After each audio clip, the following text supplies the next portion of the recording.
The morning of October 28, 2025 began like any other in Tokyo. Commuters moved with practiced efficiency through Shinjuku Station. The air was crisp with the first hints of late autumn. Suddenly, the news broke. On the massive digital screens above the city's crossings, headlines flashed. The Nikkei 225 had surged past a historic high. For the first time in decades, major corporations announced wage hikes that outpaced inflation. People stopped in their tracks, faces lit by breaking news alerts on their phones. Strangers began talking, sharing a rare moment of collective excitement. An elderly man in a suit showed his phone to a young woman. They both smiled. This wasn't just another economic report, it felt real. The news was about tangible change money in people's pockets, a future that suddenly seemed brighter. The usual rhythm of Tokyo was broken by a current of hope. For years, Japan's economy had been defined by caution and stagnation. Young people knew only economic stillness.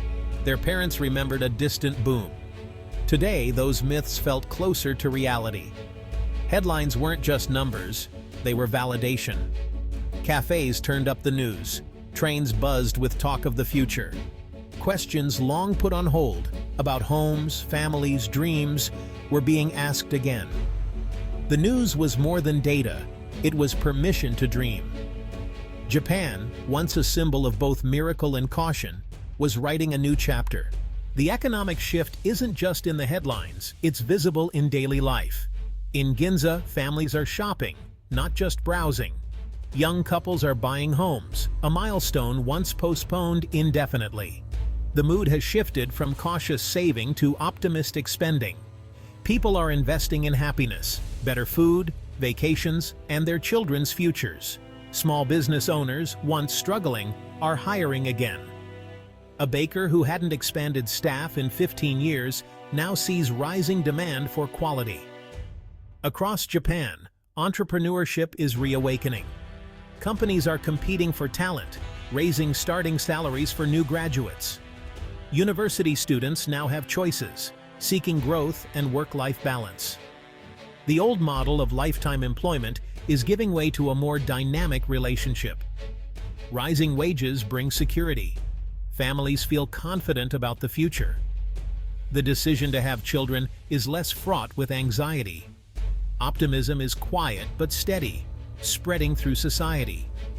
After decades of standing still, Japan is moving forward. Together. The change is real, and it's everywhere. To understand today's comeback, you must remember the darkness before. For nearly 30 years, Japan was the world's economic cautionary tale. After the bubble burst in the early 90s, the nation entered the lost decades of stagnation and deflation. Falling prices led consumers to delay purchases, businesses to cut wages, and a cycle of decline. Japan, once a symbol of progress, became a case study in paralysis. Companies lost their edge, banks were burdened with bad loans, and government stimulus failed to spark growth. The term Japanification became a global warning. A generation grew up with diminished expectations, job insecurity, and risk aversion.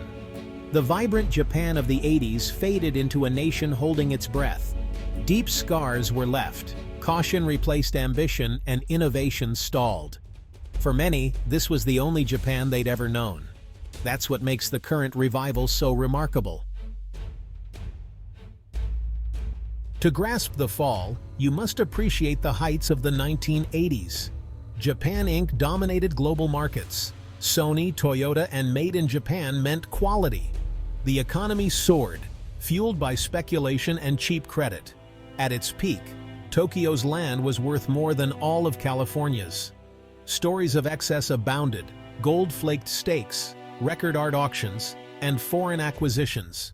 Graduates were courted with gifts and jobs for life. Families saw their wealth skyrocket. The nation believed in endless prosperity. But beneath the glitter, the boom was built on unstable foundations. Asset prices were detached from reality. A gilded cage, beautiful but fragile. The belief that prices would only rise blinded many to the risks. No one wanted the party to end, but all bubbles burst, and this one would be devastating. The end came swiftly. In late 1989, the Bank of Japan raised interest rates, pricking the bubble. The stock market collapsed. The Nikkei lost nearly half its value in a year. Wealth evaporated overnight. Real estate prices began a relentless decline, turning assets into liabilities. Companies and individuals, deep in debt, faced financial ruin. Banks were left with mountains of bad loans. The financial system teetered. Fear replaced confidence. The balance sheet recession began. Everyone paid down debt instead of spending. Businesses froze wages, cut jobs, and stopped investing. Lifetime employment promises were broken. Deflation set in, creating a vicious cycle. The era of gold-flake steaks was over. Austerity and survival took hold. The collapse shattered national confidence and belief in Japan's economic model. The years that followed were marked by drift and uncertainty. The long, cold winter had begun. The post-bubble years were a slow-motion crisis. Growth stalled, deflation persisted, and the economy wouldn't restart. The government tried everything: zero interest rates, public works, but nothing worked. Meanwhile, Japan's population aged rapidly, shrinking the workforce and straining pensions. Anxiety about the future deepened. Risk aversion took hold. People and companies hoarded cash. Innovation slowed, and corporate culture became rigid. Shuttered shops and bleak job prospects became common. Young people lost hope. The sense of national purpose faded. The country was stuck, haunted by past success and a challenging future. The entrepreneurial spirit was replaced by a focus on stability. Zombie companies survived on life support, stifling growth. Regional towns emptied out and the world moved on. Japan endured, waiting for a breakthrough that never seemed to come. It was a period of quiet endurance. The nation seemed frozen in time. The turnaround was slow, built on years of reform.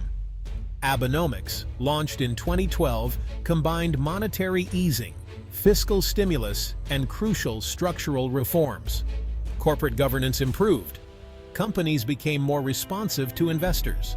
Foreign investment surged, challenging old business practices. Firms modernized, invested in growth, and raised wages. The mindset shifted from preserving jobs to creating value. The government opened Japan to global talent and new ideas. These reforms laid the groundwork for today's dynamic economy. Japan's aging population, once seen as a crisis, is now a catalyst for innovation. Labor shortages have driven advances in automation and robotics, from nursing homes to agriculture. Technology augments human work, freeing people for creative tasks. Companies are hiring more women and older workers out of necessity. Womenomics and flexible retirement are transforming the workforce. Seniors' skills are valued. The elderly are seen as assets, not burdens. Inclusion and innovation are reshaping society. Japan's response to demographic change is a model for aging nations. The silver tsunami has become a wave of opportunity. The economy is more resilient and dynamic than ever. Economic revival is changing Japan's work culture. The overworked salaryman is fading. Work-life balance is in. Companies offer shorter hours, flexible schedules, and parental leave. Productivity, not long hours, is the new standard. Remote work, accelerated by the pandemic, is now common. People are moving to regional towns, designing lives around well-being. Startups are flourishing. Creativity is unleashed. Young entrepreneurs find support for new ideas. The new Japanese dream is about stability, sustainability, and quality of life. The trauma of the bubble taught valuable lessons. Japan is building a society that prioritizes well-being over breakneck growth. The comeback is about resilience, a nation learning from its past to build a better future.